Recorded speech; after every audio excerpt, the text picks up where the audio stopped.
ભાવનગર જિલ્લામાં રહેતા આ ખેડૂત પ્રાકૃતિક હળદર સહિત અનેક પાકોની પ્રાકૃતિક ખેતીમાં ખેતી કરી સારી એવી આવક મેળવી રહ્યા છે।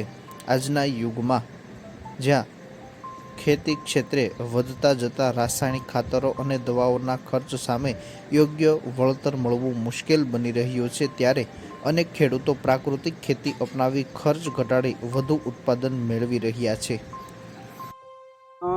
મારું નામ છે કાળુભાઈ આનંદભાઈ સોલંકી। મારું ગામ કરેડા, તાલુકો ઘોઘા, જિલ્લો ભાવનગર।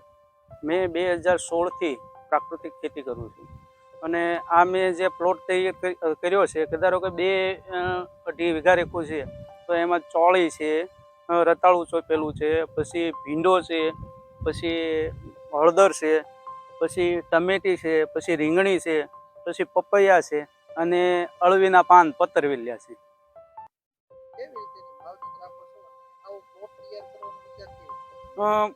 ધારો કે હું છે ને અત્યારે હું પોતે મારું પોતાનું માર્કેટ કરું છું। ધારો કે હું છે ને અમદાવાદ અમારે સૃષ્ટિ સંસ્થામાં જાય છે અને ભાવનગર પણ એવા મારા કસ્ટમર છે, તો એમને પણ હું પહોંચાડું છું।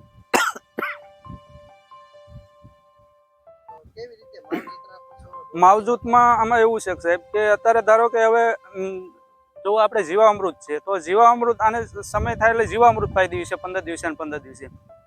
રોગ જીવાત આવે તો એના માટે પોતે જાતે વનસ્પતિની બધી દવા બનાવીએ છીએ। ધારો બ્રહ્માસ્ત્ર છે, 10 પરણી અગ છે, તો આ છંટકાવથી પણ રોગ જીવાત પણ કંટ્રોલ થાય છે।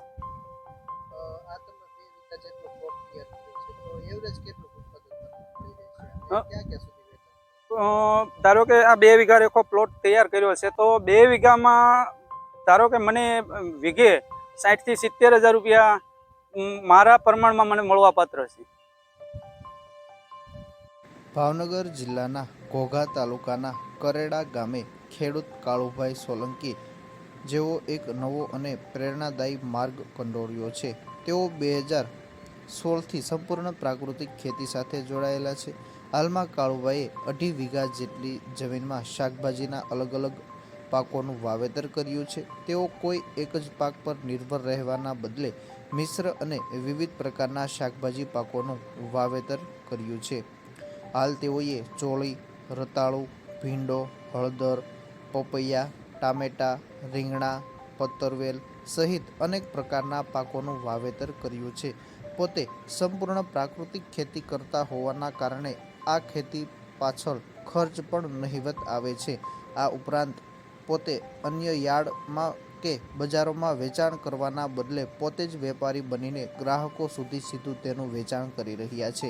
તૈયાર થતા શાકભાજી પાકોનું અમદાવાદ ખાતે ભરાતી બજાર તેમજ ભાવનગરમાં અમૃત બજારમાં તેનું વેચાણ કરવામાં આવે છે, જેથી તેઓને પૂરતા ભાવ પણ મળી રહે છે।